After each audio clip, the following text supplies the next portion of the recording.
had an intense set of presentations. I hope I do not put you off to sleep, and I will do my best to keep you entertained. However, many of the concepts that we've discussed here have already been discussed in some way or the other, but probably I'm presenting them from a slightly different angle. When I decided to contribute to this conference, I chose this topic, and at that time I thought this was a good idea. As I started working on it, I realized this should have been a PhD thesis. It's not brief enough to be presented in a 20-minute session, but I'll do my best anyways, and maybe we'll go ahead and do a PhD again on this topic somewhere. The objective of the session is to consider some Indian and Western perspective on the nature and origin of selfhood, to discuss some of the similarities and contradictions in these two approaches, to explain with the help of the three sociological perspectives why the manner in which the concept of self and identity are conceived and propagated leads to conflicts. The three sociological perspectives being symbolic interactionism, and conflict, and functionalism. Finally, we will try to recommend a new approach to conceptualizing selfhood. It is a rather, you can say, hasty approach given the phenomenal size of the problem. Yet I am trying to make an attempt, and I am open to suggestions for improvement by all means.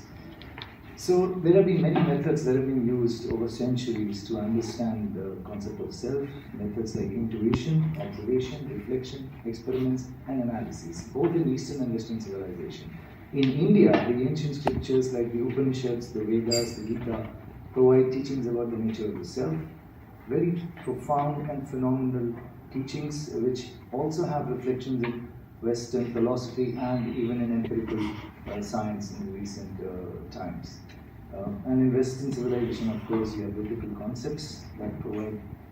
It is very striking some of the similarities that I came across in these two approaches. For example, in the Indian traditional mythological stories, I found a story that the first man was there was a man, and the first female was created from the body part of the man. And I think there's a very similar story in the Bible. So the similarities are simply striking. Not many people know about these similarities. However, the Indian philosophy looks at the self as a transient phenomenon, and therefore mostly an illusion. The true self, according to the scriptures, is called Atma, which is the essence of life. It is an ontological principle underlying all reality, the life force, and it pervades all living things. It is immortal. Can also be equated to the concept of soul in Western civilization. Self-knowledge, knowing the Atma, is considered the highest form of knowledge and the greatest goal of man. And along with Atma, there are some other concepts like pranas, which include the breath, the sight, the hearing, speech, and mind, and the knowledge of the five fires, five Agni Vidya. Abstract concepts like cloud, earth are considered as energies, basically five forms of energies. And like I said, self-knowledge is the highest achievement, and it is postulated that the knowledge of self leads to moksha. Moksha is freedom from the cycle of birth and death. The Indians believe in reincarnation, and they believe that there is a perpetual cycle of birth and death, and liberation from this cycle is enlightenment and moksha, salvation, whatsoever. You have similar concepts in Western civilization. Now, how is Atma categorized? In the Upanishads, in different types of, there are many types of Upanishads with different authors. They have classified it differently. Somebody says that it defies categorization. Someone else classifies it as Tat Tvam Asi. Tat being the perceiver, Tvam being what is perceived. Literal translation, that thou art. It is basically the essence of life. Meaning, the perceiver and the perceived are undivided. This is a fascinating concept. Knowledge of Atma leads to obtaining all the worlds and fulfilling all desires. The consciousness that lies hidden behind, or which underlies perception and cognition. So Atma is that consciousness which lies behind the conscious mind as we know it. While Atma, which is equated with Paramatma. Paramatma is the eternal essence, we could call it God, and it functions and interestingly, every individual has the same essence, and the same essence or Atma is equated with the eternal essence or God. I'm not sure if I'm drawing the correct parallel here, but probably the concept of Tao in Chinese philosophy, that talks about energy that pervades all living beings, could be a rough parallel, if not too accurate. However, for functional purposes, Indian society is divided into different groups of people known as castes. The Brahmins being the highest caste, custodians of the true knowledge, and which is a secret knowledge passed on only through the Brahmin sect and so on. Of course, I totally disagree with this classification, but that's how it is. The social self is considered more important than the individual self. Man's birth into society is considered his second birth, dvija, and is considered of greater value, more real than his natural birth. Probably like the Holy Communion in Christian society, I don't know where it's a very important ritual where a child enters some sort of religious, gets a religious identity. Maybe a rough and inaccurate comparison, I'm just thinking and speaking as a whole. When people die, now the fundamental questions that Indian philosophy tries to answer, and there is some phenomenal work done there. When people die, do their Atmas all merge into the same Brahman, the eternal essence, or do they remain separate identities? In Western civilization, they remain separate identities, right? But this is a question, and there's been a lot of debate between the Buddhists and some other schools, and this debate it continues. The self, what are the questions that these debates try to answer? First, they try to see whether the self is a unit of existence that endures over time. Is it an unchanging self, or is it a momentary self? Probably what we saw just a while before about the non-permanent nature of things, and the debate about what is being perceived, whether that thing exists only in a moment or it exists over an extended period of time. For example, some of us have met in the past. One school of thought says that the people meeting today have nothing in common with the people who met in the past, though this illusion that we are the same people persists. So there is no fundamental being there, and this continuity is perceived because of a sequence of cause and effects that gets stored as memory in the brain. However, another school of thought believes that there is a fundamental real self that continues. Then the second level of the debate is between self as substance or self as quality. Does a thing exist because of the substance that it is made up of, or is the essence of that thing the quality that it possesses? Is fire because of the chemicals that burn or whatever fuel is consumed, or is fire because of the nature of what it does, because of the quality that it possesses? And finally, is the self a plural entity, or is there a unitary self, changing or unchanging? These are profound discussions, and due to shortage of time, I cannot go into these elaborate concepts. But if you look them up, you're likely to find them, and we have thoroughly enjoyed them. In Western civilization, from the study of William James, the father of modern psychology, we have some amazing insights into the concept of self. James believed that the empirical self of each one of us is all that we call ourselves as me. So whatever we mean when we refer to ourselves as me is the empirical self. Further experts have commented in recent times, it's a psychological structure embedded in a social system. And finally, the self is an abstract object, a theorist fiction, generally. What is self-awareness? Self-awareness and the awareness of others are closely linked, because both require a cognitive capacity for secondary representation. Now, this is what modern neuroscience tells us, and this is exactly what ancient Indian philosophy has been postulating in the literatures that I've gone through. Another quote I have for you: one simple distinction that allows for the social consideration is differentiating the self from the others. By 24 months, most children recognize themselves in the mirror. So the ability to recognize the self is very closely connected with the ability to recognize others. And this happens only around the age of 2 or something like that. Let's watch this video.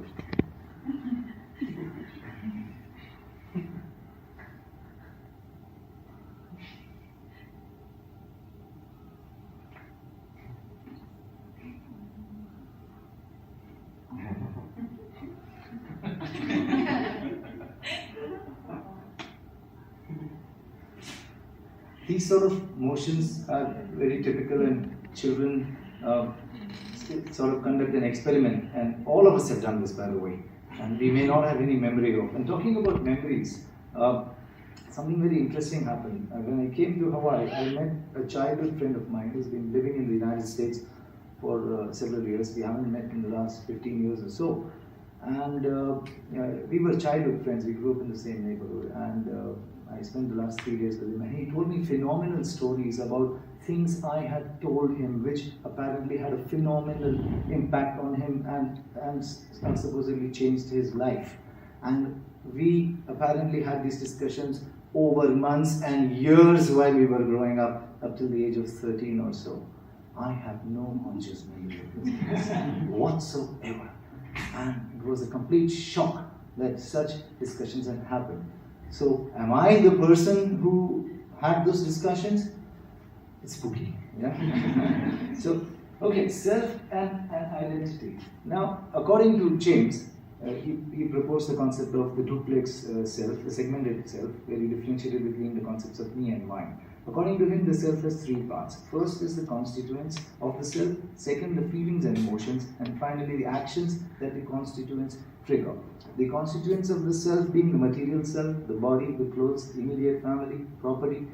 The social self includes the recognition from friends, family, society, role perception, role identity, all the concepts that we carry about each other in our heads is the social self. And James goes on to say that this social self is so dear to man that hurting any one of these social selves is like hurting the man physically. And people are so attached to those concepts that others have about them. And he explained. And finally, the spiritual self being the inner subjective being. There is an interesting parallel in Indian philosophy of the concept of Vivek. Vivek is considered directly connected with consciousness, with human consciousness. And consciousness in Indian philosophy has many levels. And the more one is able to meditate and reflect and practice, the higher is the level of consciousness that one can achieve. And it is also related with the power of discernment. So this Vivek is the power of discernment. This is quite similar to the spiritual self that William James talks about, and the parallel is there for everyone to see. And then there is the concept of the pure ego, the personal identity, the consciousness of personal sameness over past, present and future. James says that this is illusory and more a feeling than a verifiable fact, exactly what Indian philosophy said for centuries. Similarly, social identity arises, but unlike personal identity, the ownership of self is ascribed to an external brand. This is fundamental.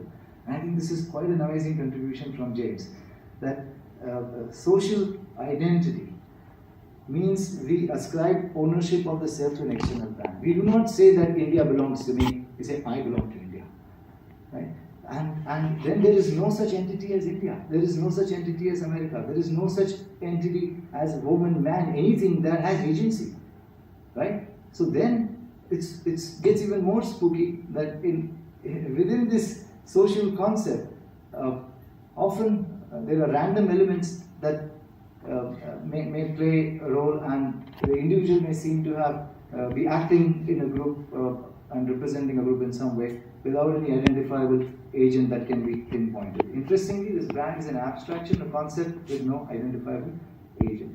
Now we move on to another concept of the story itself, the narrative of the self as proposed by McAdams. Lying somewhere between pure fantasy and slavish chronicle, life stories are psychological constructs, psychosocial constructs that aim to spell out personal truths, narrative explanations for life and time that are believable, followable, even compelling.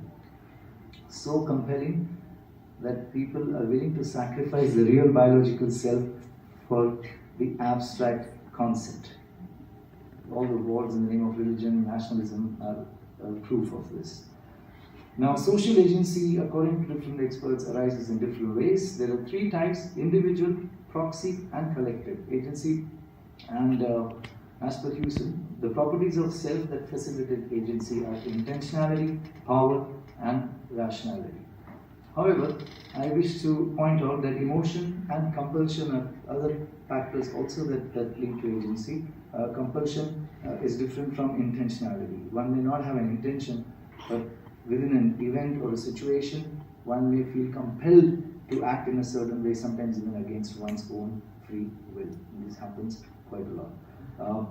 Then we all know that Bandura talked about autonomous agency, mechanical agency, or emergent interactive agency. Autonomous agency has now been mostly rejected by experts by and large.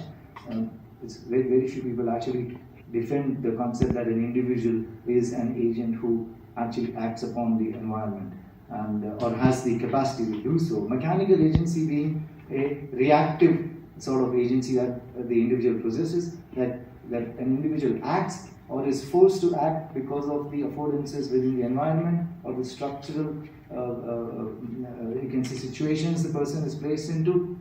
However, more consensus now moves towards emergent interactive agency, which seems to emerge as a result of human interactivity. Movement and vocalization suffice to orchestrate beliefs in a cultural, physical world where people engage with each other, artifacts and institutions. From Stephen's web academia page, but that's very relevant. This is exactly what we're trying to say. But I also want to draw your attention to the concept of means proposed by Dawkins. Means are sort of cultural entities and abstract entities which seem to propagate through civilization, just like genes, and they also drive agency, and this is another fascinating concept that we need to look at. Now, does identity drive agency? If identity drives agency, that means the key concepts would be a person's self-concept, the perception of the situation, other concepts like esteem, efficacy, belongingness, motivation. These are key concepts, and a lot of research has been published on each and every one of these topics about how they relate with agency. Again, we don't have enough time to discuss this. However, for any concept of self to emerge, we've already seen that there has to be a concept of otherness or otherhood. And the self is usually perceived only when we are able to contrast ourselves with, for example, the concept of man can only be perceived when we also understand the concept of woman, right? And so on and so forth. So, but the problem with this is that this then leads to gender stereotypes and role perceptions and expectations and other fallacies which we know very well that are not accurate, and they're more like illusions that our mind seems to perceive as real. Identity has contradictions and inherent conflict. There are subgroups within groups, and often they disagree with the concepts and so on. And this is what I was trying to point out earlier, that there is no such society that is homogeneous or uniform or that has a set of characteristics or qualities which are unique to that group. Such groups do not exist. All types of have a vast variety of abstract qualities in them. For example, every type of saint and every type of sinner is available within America and within India and China. Same is the case with, but when we perceive and we assign these sort of qualities to groups, it's more an error of the mind than a real. In addition, there are concepts like role conflict, because no individual plays one role. We are sons and daughters, and we are professors, and then we are students in another situation. So we become so many different people in so many different contexts, and there is no, again, constant even person. Then there is interpersonal conflict, intergroup conflict, mutually exclusive goals. Very rarely people have the best of friends, in the best of marriages. You will never have people having identical goals or drives at any particular point of time, and conflict is inherent in the very nature of selfhood. The very fact that there is an awareness of self being distinct from other, it predisposes us and puts us in situations of conflict. And then we have overt versus covert behavior, social instincts versus appropriation. We are social animals, we cannot exist in isolation. However, we have a very strong desire for appropriation. Even young children can be seen bickering over things, even in rich families. For small things when parents can easily afford to provide kids everything. The desire to appropriate and keep things for exclusive personal use. Self is in that sense associated with objects in the environment that the individual wants to own. So, to cut a long story short, there are many flaws in the concept of self and identity. The key ones being concepts like exclusivity and privilege. Social groups invariably have these concepts. Example, America first, and in every country you will find some in some form or the other. And also superiority. And this is necessary. If there is no sense of superiority, there would be no self-esteem. The very fact that you have to feel good about yourself, it comes at an expense of some concept of otherness somewhere out there, consciously or unconsciously, that is put in contrast to the self. And that is one of the reasons all the religions of the world keep fighting. Everyone provides an exclusive path to divinity or eternity. And they all have the same terminal goals. They fight over their instrumental goals and so on. So that's it. These are the concepts. The conclusion for this whole story is that the new sort of selfhood needs to be conceived, because the self actually exists because of interpersonal mirroring. We exist in each other's eyes, in each other's minds, and there is no empirical individual self that exists, but there is a collection, an abstraction out there within this very difficult to navigate. So then there are some references I have that support what I'm trying to say, that if we change the manner in which we teach selfhood to children, it can lead to addressing the problems that the world is faced with. Thank you very much. If you have any questions, I will be happy to take them.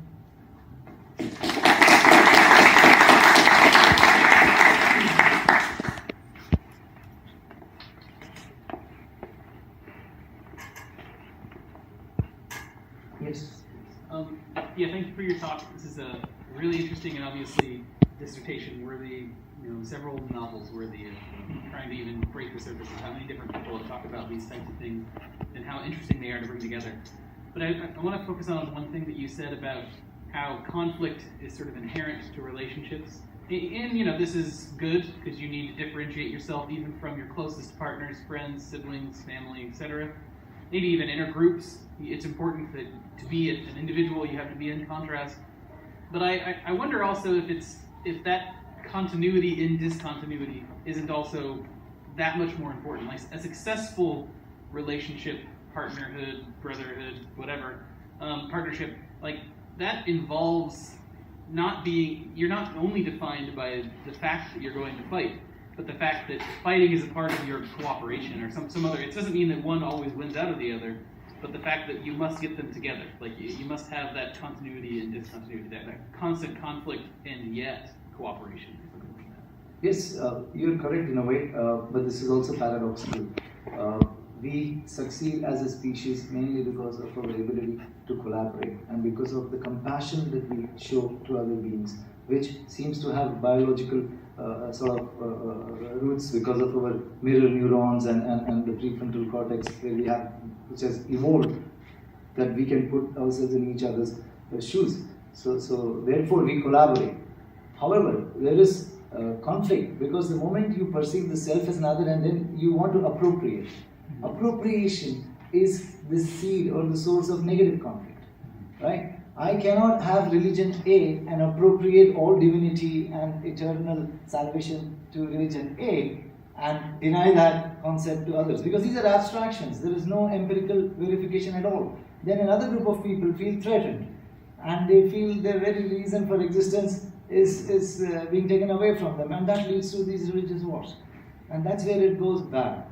It would be very, very good if we can evolve this sort of an understanding that yes, while we compete, we take care of each other as well.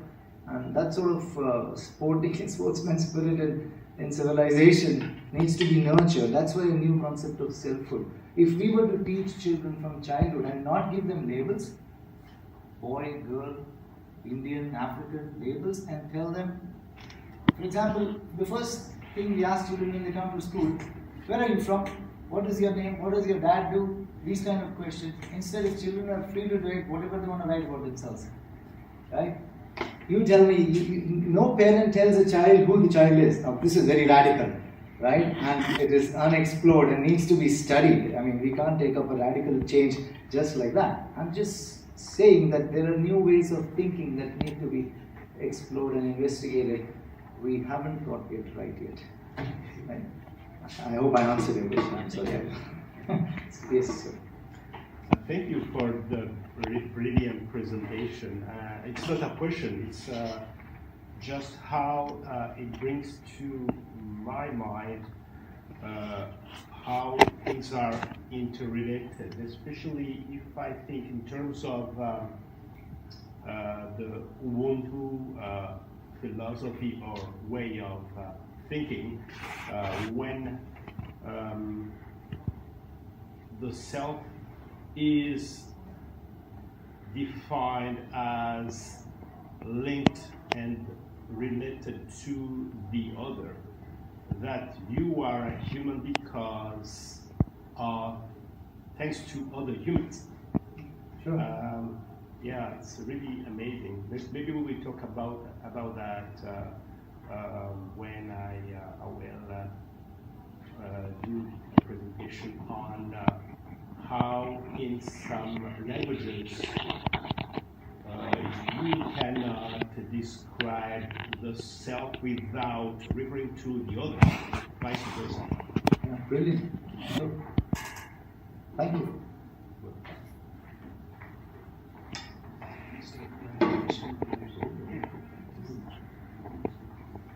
Yes, ma'am. I remember that Michael Billig has already talked about banal nationalism, and he showed us how to use languages or some signs to represent nationalism. And for self-identity and self-hood, would you talk about linguistic representation of self-identity? Yes, this is very nice. You see, what happens is, linguistically, we are limited within the symbols that we use. Because when we define the self using language, then we have two options. First, we need a set of labels, and then we need a set of definitions, concepts, abstractions to sort of elaborate on these labels. Right? Now the problem is, the moment we label something, right, we put it in a box, and then we need a contrasting label to put something else which that thing is not. Now how do you define something without also defining what that thing is not? The problem is that each and every one of us is everything. Right? That is the problem. So these categorizations and differentiations are illusions. That is what the literature says, whether it's in Buddhism or other Indian traditions, that the self is an illusion. It's simply an illusion. And this is exactly the view of empirical scientists, so many of them, including many sitting here today. Right? So there is a problem when we use language. We need to really sit and think about how to overcome this. How can we conceive an entity without putting it into a contrast? One possible solution that comes to my mind is, let's promote the concept of global citizenship. There is no contrasting other to a global citizen. Instead of having a world full of Americans, Indians, Chinese, if you have global citizens, then that implies stewardship of the planet, right? So you don't need contrasting other until you find some aliens. At least till that time we are safe. When that happens, then we think of something else. This conversation really reminded me of Claire's conference in the Sorry, can you get a little louder? Claire's publication. The book is called Multilingual Matters, something like that. Right, okay. Through which there are multiple examples of the narrative selves in a oral way to describing the momentary ascribed identities through multiple languages. Memory works perhaps has a lot to do with the temporal spatial relationship to self and then what to be selected as a memory, retell, rewritten, re-narrate into our mind and to readjust our own identification of self or every moment being. So it could be ascribed or prescribed or projected. wonderful, very nice. However, we have a major problem in that situation. The problem is nothing is more